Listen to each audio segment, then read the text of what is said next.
Hey Internet, it's April 6th, Tuesday, and you have to excuse my hair because it's crazy right now. So anyway, uh, no movie review today because I haven't seen a movie in about 2 weeks. I haven't seen Clash of the Titans yet because I'm kind of biased about it. It looks amazing, but I've been hearing good and bad about it. It did make $61 million though this weekend with 2D and 3D prices combined. My roommate saw it and he said it was decent, but that on a scale of 1 to 10 he gave it a 5, and that's being generous.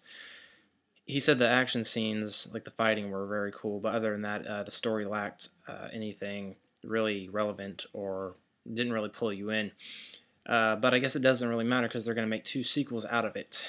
He said, though, that Liam Neeson and Ralph Fiennes were awesome as Hades and Zeus, so I'm still going to check it out and possibly do a review, but I'm coming to you to talk about news today.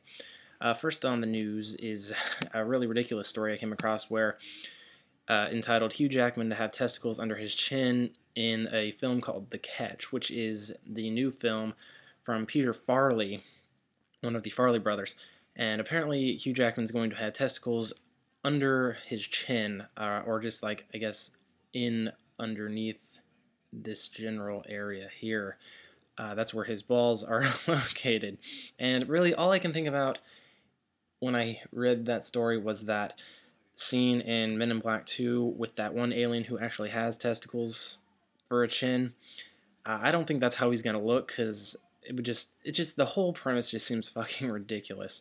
And Hugh Jackman has never done a comedy, and this is not a good comedic first start for him.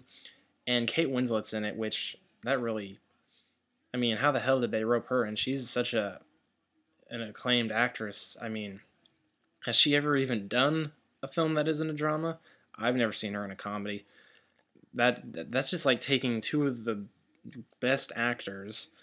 I mean, okay, because let's face it, even if Wolverine, the film itself sucked, Hugh Jackman was awesome as Wolverine in the X-Men films. And then you take Kate Winslet, who's just an amazing actress, and then you're putting them down to the Farley Brothers level. I mean, and the Farley Brothers have made some great comedies, Dumb and Dumber, Shallow Hal, etc. But come on, that's like an insult. Moving on, though, I digress. Emily Blunt apparently turned down a role to star in the Captain America film, which is the second superhero film in a row that she has turned down. Apparently, she was up for the role of Black Widow in Iron Man 2, which went to Scarlett Johansson. But now they say the reason that she may have said no to Captain America was because she might be up for or is in talks with Christopher Nolan to star in the next Batman film, which, if you're smart, and even though it did say at the end of the story I knew where it was going before I finished reading, that she could play Catwoman, which I think would be awesome as much as it would be terrible.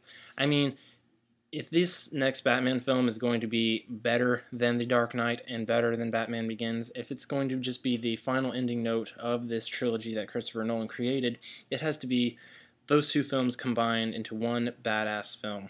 Because those films, for me at least, blew my mind when I left the theater. So this film has to melt my mind as well as my soul. And that's just my inner nerd talking.